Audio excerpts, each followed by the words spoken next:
तो दोस्तों welcome to IUPSC और हम पढ़ेंगे इसमें पैरामिलिट्री की क्या क्या प्रॉब्लम्स है और कौन कौन सी फोर्सेज हमारे पैरामिलिट्री के अंदर आती हैं, क्यों इस्टेब्लिश करी गई और कब इस्टेब्लिश करी गई।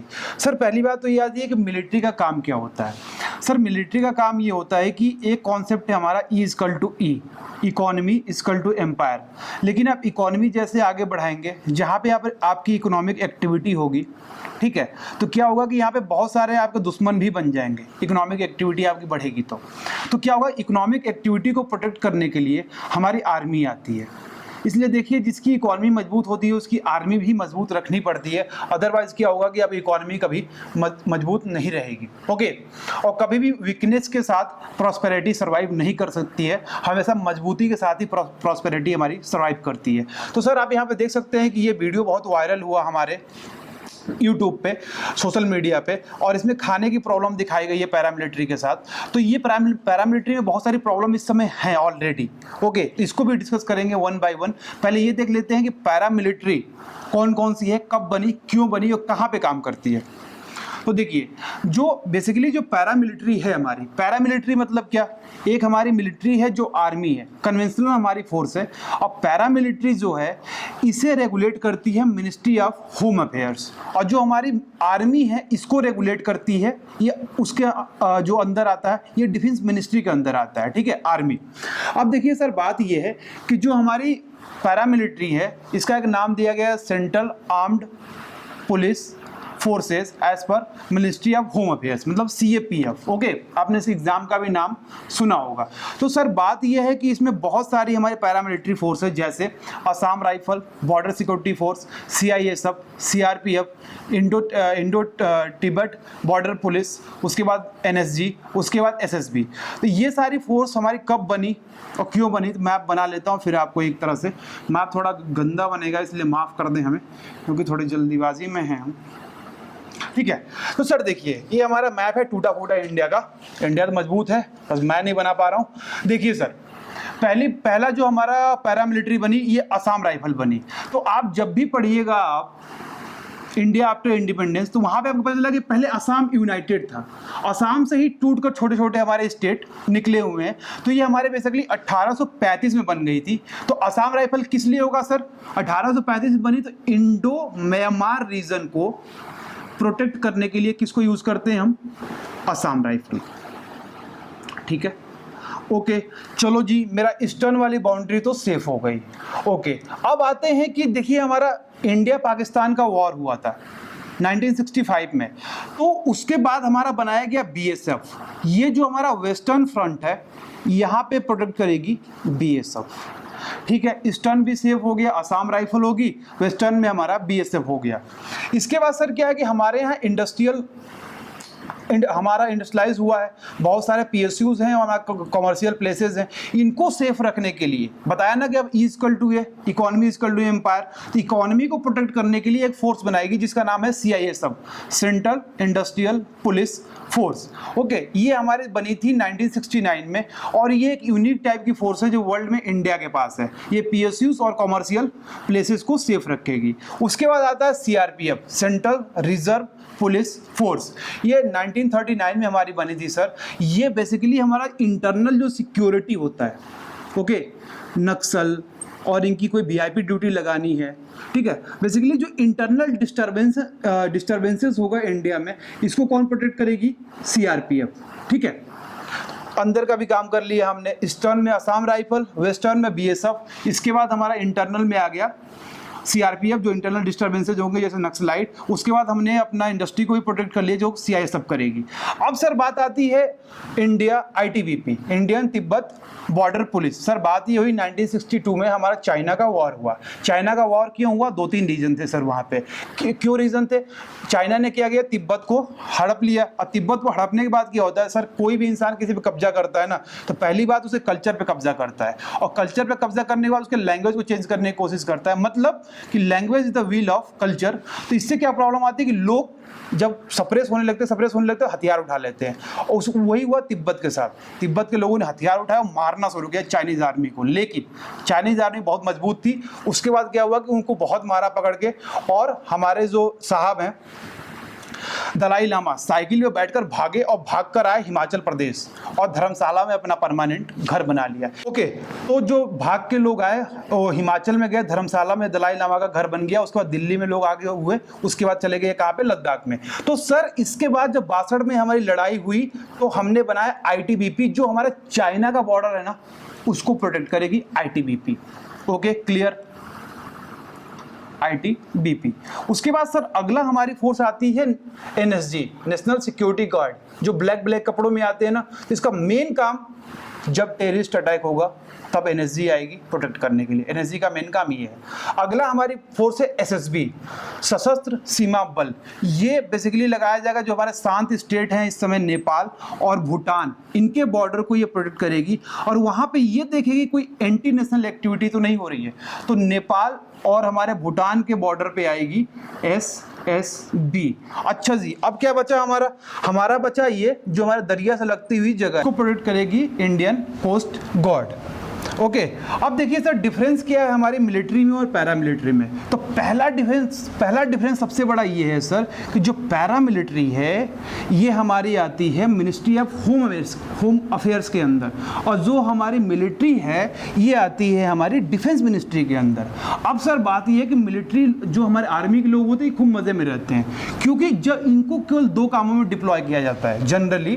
पहला वारफेयर हुआ, लड़ाई हुई तब, नहीं तो कहीं पे मान लीजिए आपकी जिसे प्रॉब्लम आती है नेचुरल कैलामिटीज़ की, तब हम क्या करते हैं कि हम आर्मी को डिप्लॉय करते हैं, नेचुरल कैलामिटीज़ और वारफेयर में करते हैं। इसके बाद सर जो पैरामिलिट्री हमारी फोर्सेज हैं इनको बस मतलब कि कहीं डिप्लॉय कर दो, वीआईपी ड्यूटी लगानी वहाँ लगाएंगे, इलेक्शन हो रहा वहाँ लगाएंगे, टेररिज्म हो रहा वहाँ लगाएंगे, बॉर्डर का प्रोटेक्शन करना वहाँ लगाएंगे, इंसर्जेंसी हुई कहीं लगाएंगे। ओके, कोई इंटरनल डिस्टर्बेंसेज हुई किसको लगा दो, पैरामिलिट्री को लगा दो। अब सर बात ये होती है कि इतना सारा काम ओवरलोडेड है पैरामिलिट्री के पास, तो इनके पास क्या होता है कि ओवर बर्डन हो जाता है पैरामिलिट्री के पास, और जो सुविधाएं होती है पैरामिलिट्री की वो भी काफ़ी कम होती है एज कम्पेयर टू कि आर्मी को जो सुविधाएं मिलती हैं हमारी। ओके, अब सर देखिए अब इशू क्या हुआ, हमारी जो पार्लियामेंट्री फोर्सेज हैं जो basically ministry of home affairs के अंदर आती हैं, तो जवान ने एक वीडियो डाला जो उसने बोला कि खाने के लिए, आपने वीडियो देखा होगा कि खाने पे वो बात कर रहे थे, खाने की क्वालिटी बहुत ख़राब थी। ओके, अब दिक्कत ये आपको बता दिया ना कि वहाँ पे ओवर स्ट्रेस होता है, उनका काम बहुत ज़्यादा काम होता है, उनको सैनिटेशन की कोई व्यवस्था नहीं होती है, और यही नहीं कोई उनके पास ग्रीवेंसेस रिएडिशनल मैकेनिज्म नहीं होता है, इसलिए जो उनको तो गुस्सा होता है कहाँ पे निकलता है, यूट्यूब पे या सोशल मीडियाज़ पे निकलता है। ठीक है, और इस तरह से जब सोशल मीडिया पे और यूट्यूब पे वीडियोज़ आएंगी तो इससे क्या होता है कि जो हमारी सिक्योरिटी फोर्सेज होती है इनका मोरल डाउन होता है।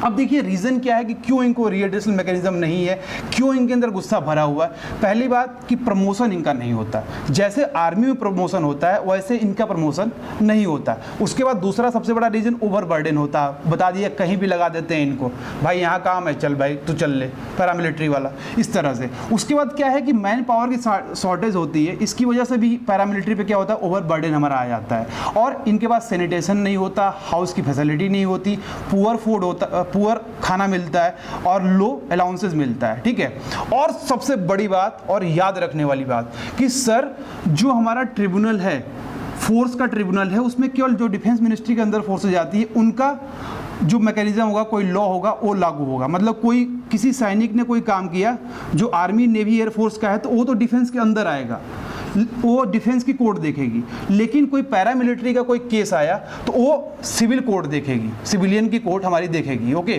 तो ये इसके अंदर भी नहीं आती, मतलब मिलिट्री की जो कोड है उसमें ये काउंट नहीं होते हमारे पैरामिलिट्री वाले, इनके केस वहाँ पे नहीं सुने जाते हैं। तो आपको क्या करना चाहिए, बेटर करने के लिए क्या करोगे भाई, बेटर डिस्प्यूट रिएडिशनल मैकेनिज्म बनाओ, उसके बाद इंट्रैक्शन बढ़ाओ जवान टू जवान, उसके बाद वहाँ पे जेंडर इक्वालिटी लाओ, 33 लगभग 33% आप वीमेन को वहाँ पे कोटा दो, इसके बाद टाइमली कैरियर में प्रमोशन करो, बेटर इंफ्रास्ट्रक्चर डेवलप करो, उसके बाद एक सेपरेट मिनिस्ट्री बनाओ जो उनके मतलब कि खाने पीने रहने सैनिटेशन और अलाउंस की व्यवस्था कर सके। ओके, अब देखिए सर अगला कॉन्सेप्ट आता है हमारा कोल्ड स्टार्ट डॉक्ट्रिन की। देखिए कोल्ड स्टार्ट डॉक्ट्रिन जो है हमारा, ये एक ऐसा डॉक्ट्रिन है, मान लीजिए यहाँ पे हमारा पाकिस्तान है, पाकिस्तान ने हमारा कहीं पंजाब में या मान लीजिए एमपी में उसने बम फोड़ दिया, ठीक है, उसने एमपी में बम फोड़ दिया, तो हम क्या करेंगे कि अपने जो कैंप हैं मिलिट्री के वो इनके सीमा पे डिप्लॉय कर देंगे। ओके, अब यहाँ पे डिप्लॉय करेंगे और इसकी कम से कम 30 से 40 किलोमीटर तक इसकी टेरिटरी को हथिया लेंगे और बहुत ही प्रॉपर कैलिब्रेट करके इस काम को किया जाएगा। जब इसको हथिया लेंगे तो ये जो एरिया होगा ये बार्गेनिंग चिप की तरह काम करेगा। मतलब कि एक काम कर बेटा कि जितने आतंकवादी पहले यहाँ पे थे इनको ला के दो, फिर ये टेरिटरी को छोड़ूंगा। और कैलिब्रेट इसको क्यों करेंगे? क्योंकि न्यूक्लियर अटैक न हो जाए। ओके, मतलब कि हम ऑफेंसिव रोल अपनाएंगे, डिफेंसिव नहीं ऑफेंसिव होंगे और कैप्चर करने के बाद प्रॉपर कैलिब्रेट कर कर इसको हम बार्गेन चिप की तरह बनाएंगे। जैसे करते नहीं है टेररिस्ट, क्या करते हैं कि हमारे किसी हवाई जहाज़ को हाईजैक कर लेते हैं और उसको बार्गेनिंग चिप की तरह यूज़ करते हैं। उसी तरह इस लैंड को हम बार्गेनिंग चिप की तरह यूज़ करेंगे और बोलेंगे कि पहले आतंकवादी को दो और जितनी तुम्हारे स्टेट स्पॉन्सर टेररिज्म है इसको ख़त्म करो। ठीक है, तो इसे हम क्या बोलते हैं? कोल्ड स्टार्ट डॉक्ट्रिन बोलते हैं इसे।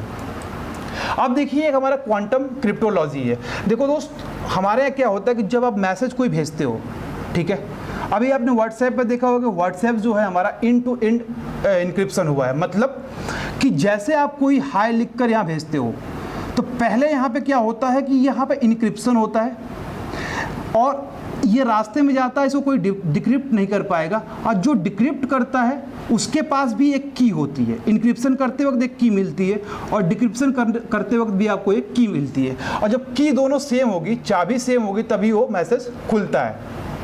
ओके, तो जो अभी तक हम इनक्रिप्शन और डिक्रिप्शन करते थे इसमें मैथमेटिकल लॉजिक लगाते थे, मैथमेटिक्स की लगाते थे, उससे हम क्या करते थे? इनक्रिप्शन और डिक्रिप्शन करते थे। लेकिन क्वांटम क्रिप्टोलॉजी में क्या होगा कि वहाँ पे हम अब यहाँ पे मैथमेटिक्स लगा रहे हैं कन्वेंशनल वे में, अब आपको फोटोन लगाएंगे, है ना।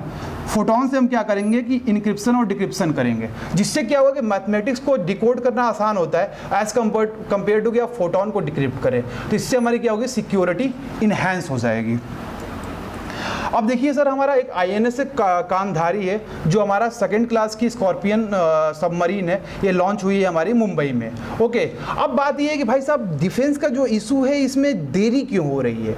मतलब कि अच्छे से डिफेंस हम इंडिया मैन्युफैक्चर क्यों नहीं कर पा रहे? तो यहाँ पे प्रॉब्लम ये आ रही है कि स्ट्रेटेजिक जो पार्टनरशिप है गवर्नमेंट की और प्राइवेट प्लेयर्स की, ये प्रॉपर नहीं बैठ पा रहा है इंडिया में सिक्योरिटी कंसर्न के कारण। इसलिए हमारा इशू आ रहा है मेक इन इंडिया में डिफेंस इक्विपमेंट बनाने के लिए। अगला सर हमारा इशू है सिक्योरिटी इशू। सिक्योरिटी इशू है कि आपने अभी देखा होगा कि हमारा ब्रुसेल, ओके, और इंडिया में मुंबई पे कई जगह अटैक हुए हैं जहाँ पे इकोनॉमिक एक्टिविटी हाई बहुत ज़्यादा हो रही है, वहाँ पे टेररिस्ट अटैक ज़्यादा हो रहा है। सर उसमें क्या हो रहा है? बेसिकली टेररिस्ट अटैक हो रहा है तो जो यूएनएससी है हमारी, यूनाइटेड नेशन सिक्योरिटी काउंसिल है, इसने टेररिज्म को काउंटर करने के लिए कुछ उपाय बताए हैं कि ऐसे आप इसको काउंटर कर लो। इसने बोला है कि जितने भी कॉरपोरेशन है इसको फोर्टिफिकेशन करो, फोर्सेस लगाओ वहाँ पे। ओके, जैसे कि ब्रुसेल में हुआ, मुंबई में हुआ, पेरिस अटैक हुआ, तो ये हमारे कमर्शियल हब हैं कंट्रीज़ के, वहाँ पे क्या है टेररिस्ट वहाँ पे अटैक कर रहे हैं, ताकि उनकी इकोनॉमी लाइन को कट कर दोगे आप तो देश अपने आप ही डाउन हो जाएगा। ठीक है, तो इसने कुछ 5-6 डायरेक्टिव दिए हैं, उसको देख लेते हैं। इसने बोला है कि बाईलेटरल और मल्टीलेटरल आप मैकेनिज्म बनाओ। इससे क्या होगा कि देखिए भाई, कभी भी आप टेररिज्म होगा तो एक कंट्री उसको कभी टैकल नहीं कर पाएगी, क्योंकि यहाँ इस कंट्री में इसने बम फोड़ा और भाग के चला गया म्यांमार में, तो भाई आपकी तो टेरिटरी इसके अंदर है, आप कैसा आपका लॉ तो यहाँ पे लगेगा ही नहीं। दूसरी चीज़ कि ये तो आपकी बात हो गई टेररिज्म की, वही साइबर सिक्योरिटी में भी कभी भी एक कंट्री इसको कर ही नहीं पाएगी, एक कंट्री कभी टैकल नहीं कर सकती साइबर सिक्योरिटी को। क्यों? क्योंकि साइबर सिक्योरिटी चाइना में बैठ के इंडिया का हैक किया जा सकता है, किसी आइलैंड में बैठकर किसी बड़े कंट्री का साइबर आप हैक कर सकते हैं। तो यहाँ पे मल्टीलेटरल इंगेजमेंट बहुत जरूरी है साइबर में, इंक्लूडिंग टेररिज्म। तो इसने बोला कि सर बायलैटरल और मल्टीलेटरल इंस्ट्रूमेंट बनाओ, और वही नहीं इंटरनेशनल हम कोऑपरेशन करेंगे कि फॉरेन में जो ट्रेवल कर रहे हैं टेररिज्म, जो हमारे टेररिस्ट ग्रुप हैं, ये देखिए मान लीजिए इनको जाना है सीरिया में, तो पहले ये जाएंगे टर्की या पहले ईरान और इराक जाएंगे, उसके बाद ये सीरिया में मूव करेंगे। तो जैसे मूवमेंट इनका होगा इसको हम ट्रैक करेंगे, मल्टीलेटरल जो हमारा इंगेजमेंट होगा। इसके बाद आप डाटा स्क्रीनिंग करो कि कहाँ से कहाँ निकले हैं, कि ईरान से सीरिया गए हैं, कि ईरान से इराक गए हैं, फिर सीरिया निकलेंगे। तो इस तरह से डाटा को हमारा स्क्रीनिंग करनी पड़ेगी। और पाकिस्तान सुन लो कि जो हमारा स्टेट फाइनेंसिंग टेररिज्म है इसको आप कम करो भाई साहब, ऐसे नहीं चलेगा। स्टेट फाइनेंसिंग टेररिज्म हमारा नहीं चल पाएगा। और उसके बाद जो हमारा अफगानिस्तान में ओपीएम होता है, फिर पाकिस्तान में आता है ना, जो हमारा ड्रग्स आता है अफगानिस्तान से पाकिस्तान, पाकिस्तान से वो इंडिया में आता है। और पाकिस्तान में मूवी देखी होगी उड़ता पंजाब, कैसा फेंकते उड़ा के गोला बना के पूरा, है ना। तो ये जो हमारा ड्रग ट्रैफिकिंग है इसको प्रिवेंट करो। क्यों? क्योंकि जो आप ड्रग्स होता है ना, ये इलीगल मनी होती है और इसको हम टेररिज्म एक्टिविटी में लगाते हैं। तो इसको प्रिवेंट करना बहुत ज़रूरी है, ताकि फाइनेंस को यदि आप टैकल कर लेंगे तो टेररिज्म आपका टैकल हो जाएगा। ये रहा हमारा कुछ इशू फोर्सेस पे और टेररिज्म पे। थैंक्स फॉर वॉचिंग दोस्तों, हैव ए नाइस डे।